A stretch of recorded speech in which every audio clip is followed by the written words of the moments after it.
Molly. Thank you for being here and joining us today at the Turn Toward Each Other press conference. I'm Marianne Varai. I'm the Executive Director of Disagree Better, and I'll be guiding us through today's event. Our hearts are with many people right now.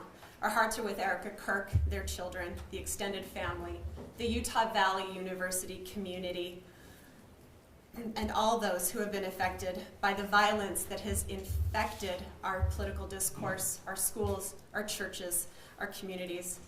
No matter our belief, no one should be harmed by expressing them. Violence has no place in our politics. It has no place in our schools. It has no place in our churches, our public spaces, or our homes. We are here today as 30-plus diverse community leaders, students, educators, Republicans, and Democrats.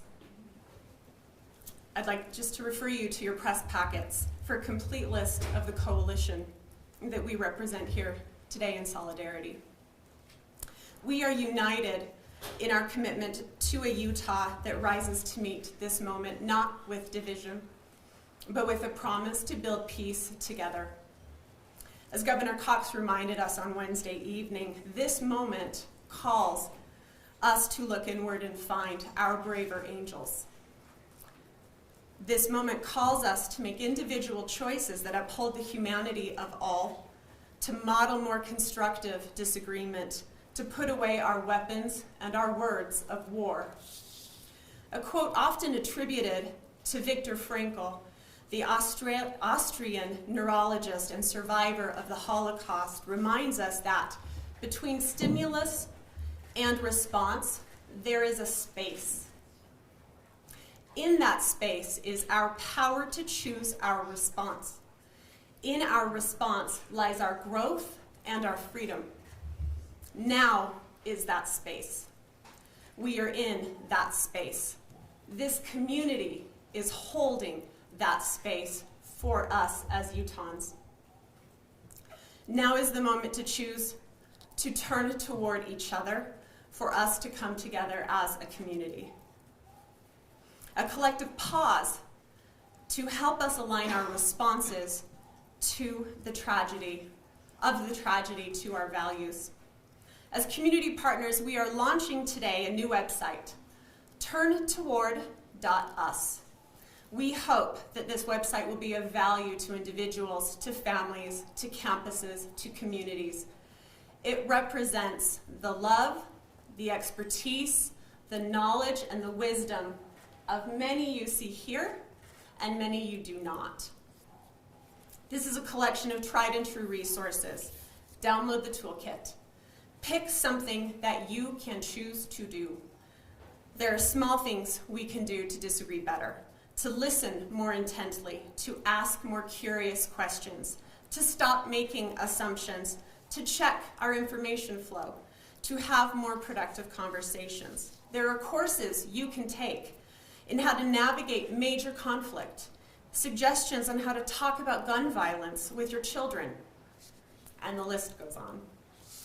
They may not seem like big actions some people are calling for at a time like this, but there are many small things we can each do to turn toward each other more in conversation, in relationship, in community.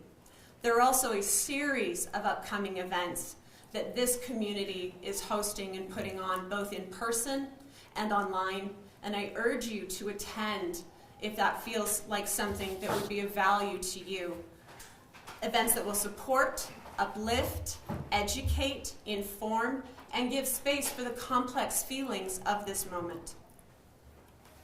We will start our event today by hearing from Zach Wilson, who is the former chair of the Utah Young Republicans, followed by Jack Davis, current president of the Utah Young Democrats. These two brave, ideologically different leaders are modeling for us politics with respect, and we appreciate them and the others speaking with you today for joining us.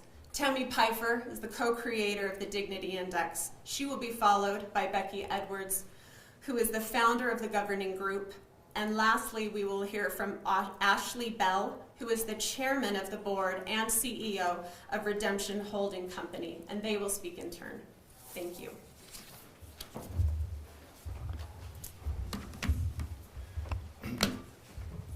Good afternoon, ladies and gentlemen.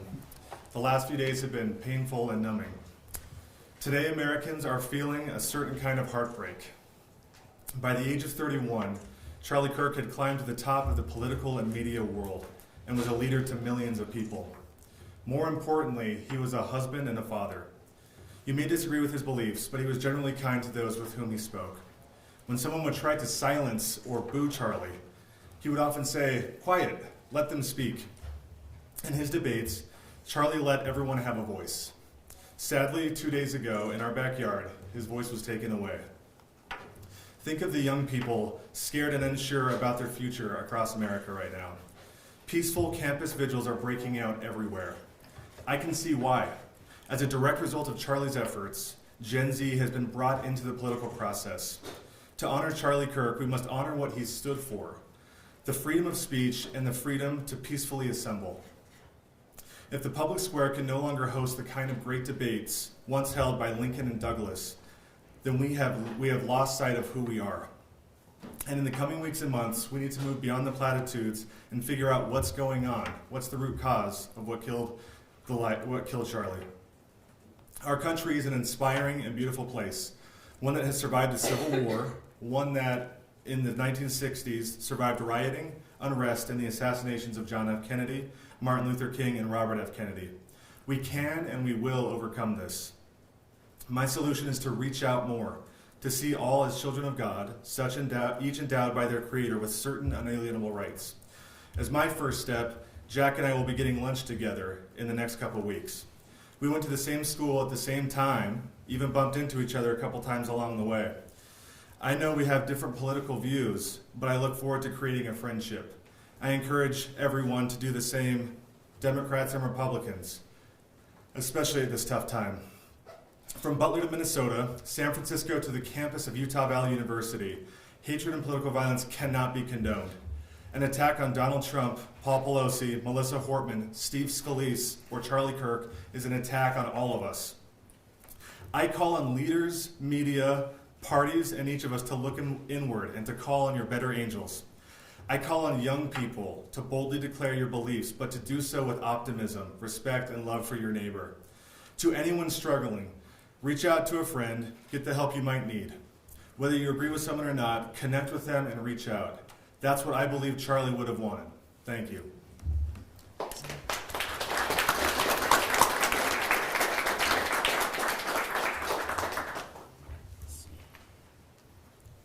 Thank you so much, Zach, for that message and for your kind words. I want to start by just saying, on behalf of the Young Democrats of Utah, I want to extend our sincerest and most heartfelt condolences to Charlie Kirk's friends and family. I truly and honestly can't imagine the pain and heartbreak that accompanies a loss like this, and we really do wish his family all the strength in the world in the coming days and weeks. It's truly a tragedy. But it's because of that pain that Zach and I are both here today, and it's because of that pain that we are here at a unique event. Relatively unique because Zach and I are often on different pages with some things, maybe most things. But we're here today because right now we could not be in greater agreement if we tried. Whether you are a young Republican, a young Democrat, or you couldn't care less about politics, every single one of us has a fundamental right to share ideas and engage with our peers free from violence. Plain and simple. That is the promise of free speech, and that is the promise that we as Americans have. The brutal attack that we witnessed this week wasn't just an attack on a man and a family, though it was. It was also an attack on that fundamental right of free speech that we enjoy, and that lets each of us engage in our communities in the way that we wish to. To the young Utahns who are watching this, who are looking around and trying to understand what's next, you're not alone. I hope you recognize that the answer to that question starts and ends with us. We are the next generation of leaders. In many cases, we're the current generation of leaders. And the choice about what our politics will look like in the future is ours to make. That's our responsibility. And so the challenge that I would give to every young Utahn today is to make the personal promise in your heart that you will reject violence as a way to accomplish what you want, plain and simple. Political violence is a corrosive evil that we cannot allow in our state. It cannot take root here, because that is the destruction of the political system that we know and love. So I am excited to work with Zach. I'm excited to work with everyone in this room to see what we can do to bring our community together to defend that fundamental right. Thank you so much.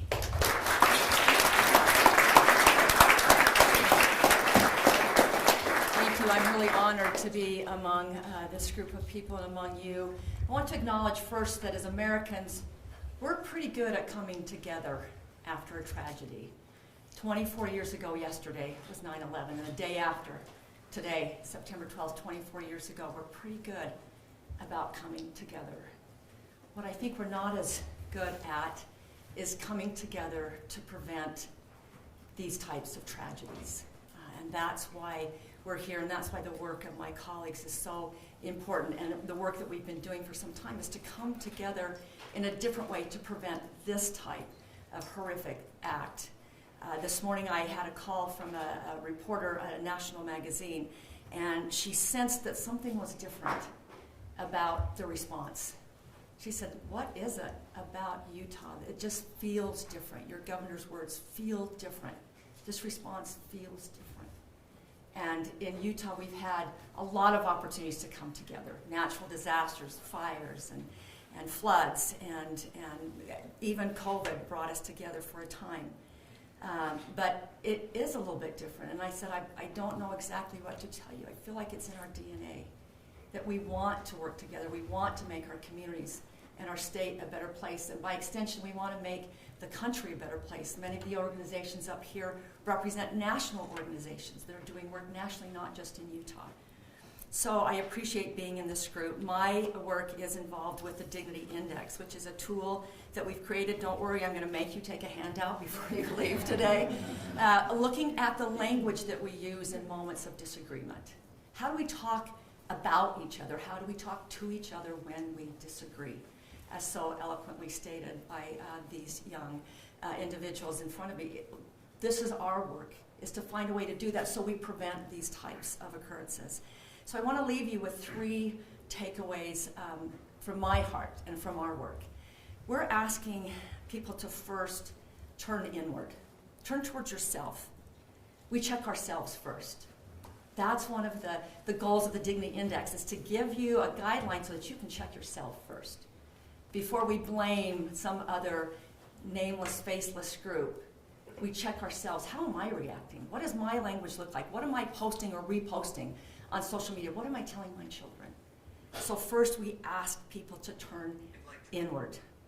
The second thing that I'm going to ask is that you turn outward, that you check on people, check on your neighbors, check on your friends, check on someone who maybe shares a different ideology than you do.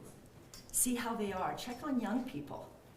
This is a very difficult time, especially for young people, and I feel the need a lot of times to apologize for the country politically that we are leaving the next generation. So check outwardly on people. And then the third thing, after we've turned inward and we've turned outward, we invite you to turn toward us, which is different than turning outward, is turning towards us together. What can we accomplish together?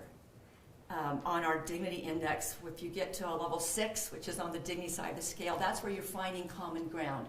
I believe this, you believe this, great, we can do this together. At a 7, it's when you're not looking for common ground, you're looking for higher ground. I disagree with you on this, and I disagree on that. And how can I learn from you so that we can solve problems together? That's turning toward us.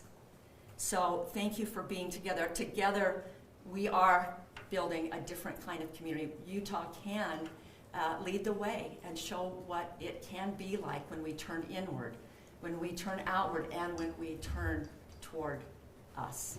Thank you.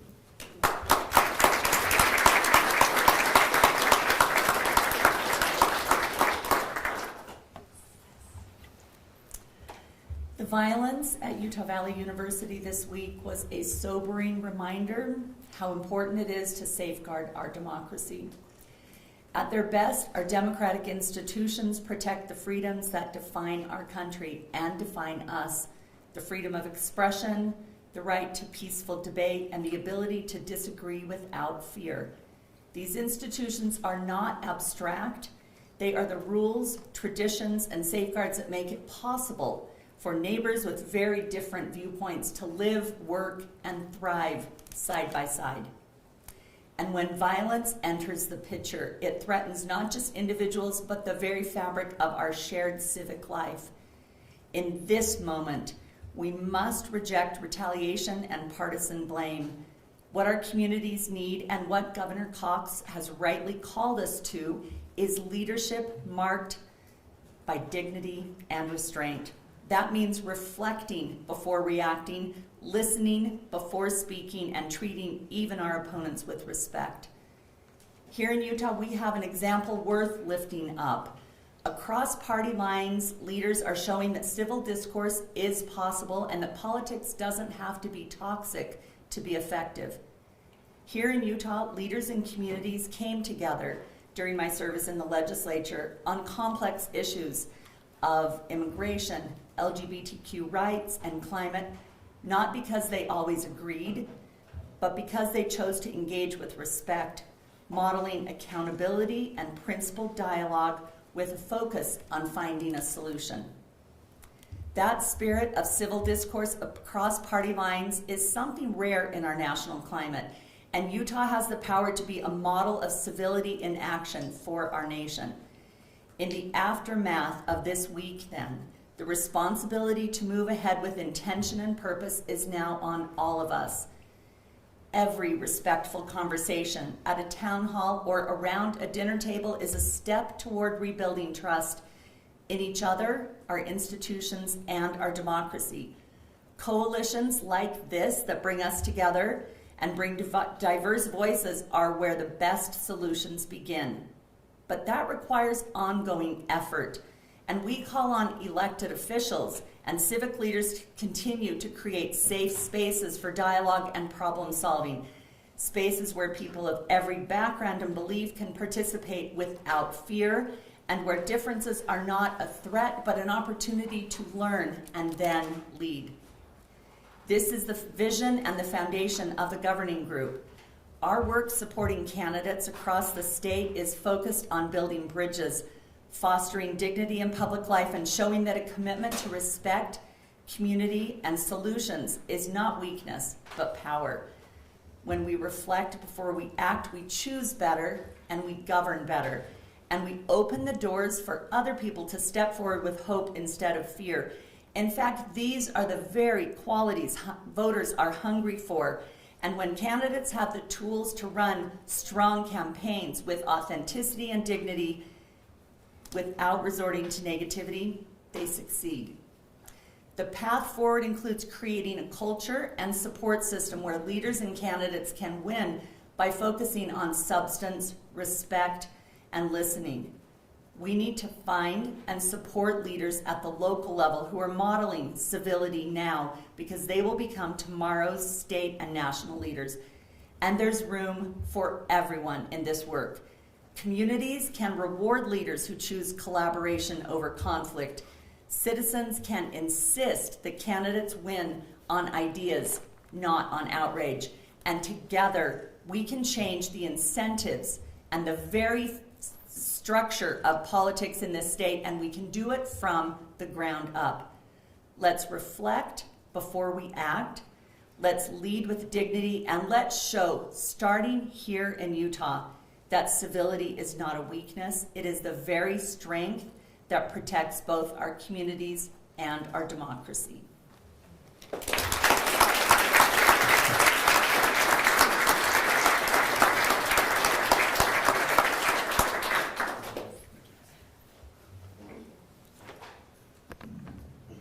My name is Ashley Bell.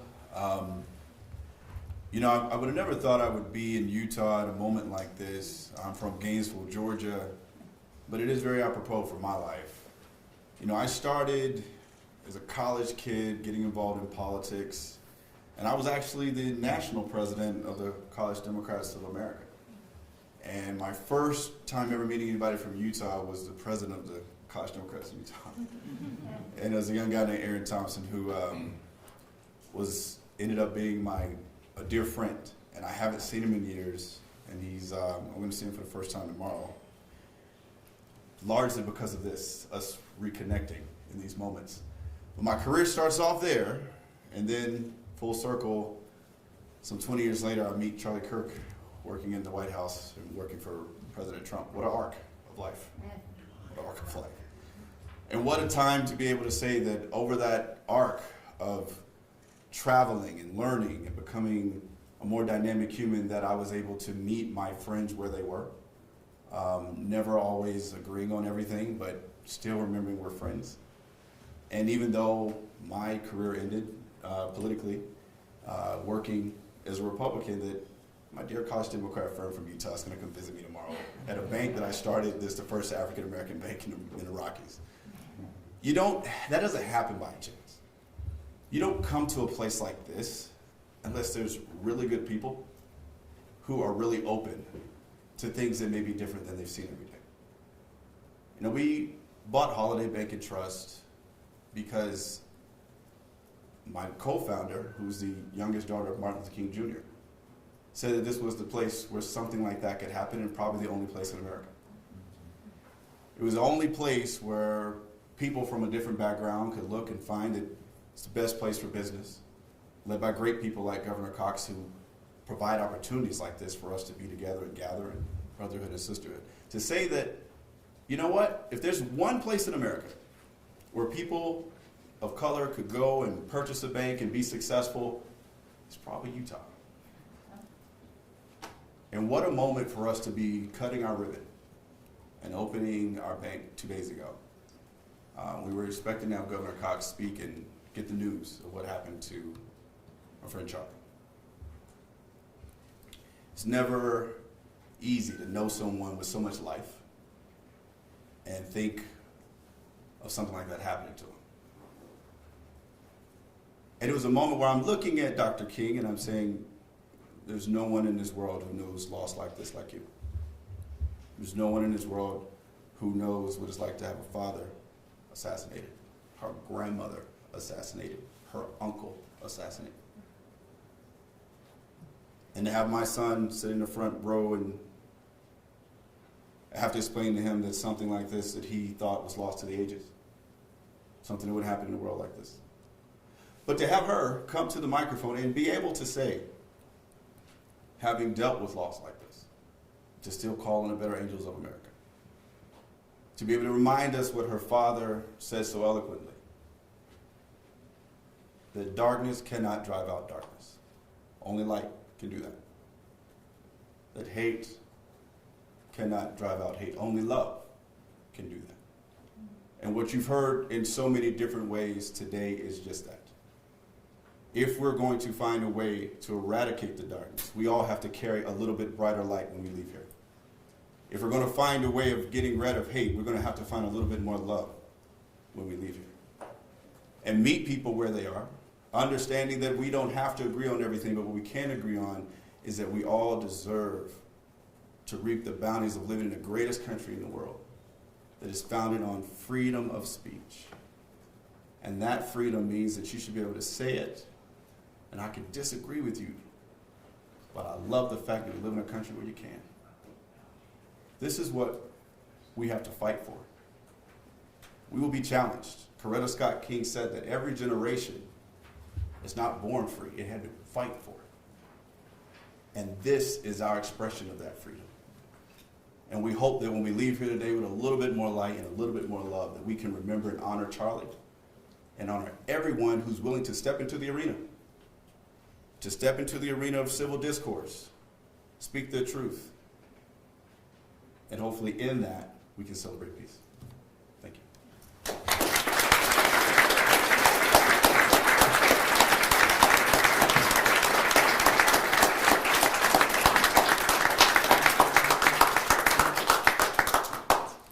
Thank you for your words, Zach and Jack, Tammy, Becky, Ashley. A special thanks to our partners here, these friends and dedicated individuals who are here to support our communities now, in this moment, and going forward. A special thank you to Emma Adams and the Mormon Women for Ethical Government. They have sponsored today's event, and they have sponsored the launch of the website turntoward.us. And we are grateful for their leadership and support of these efforts collectively. A final word, we invite you to have the courage to become peacemakers that can learn to transform the conflicts that threaten our communities.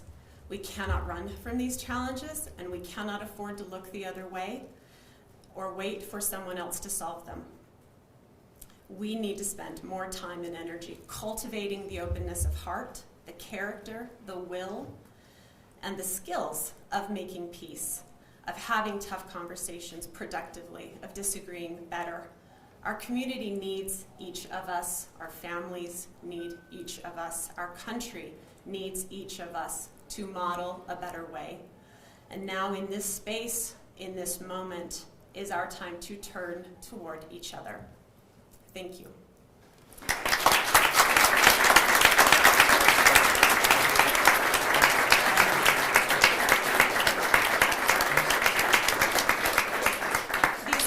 These colleagues are here for conversation, for quotes. If anyone from the press would like to mingle with individuals that are here today, they are available to you. Thank you for coming.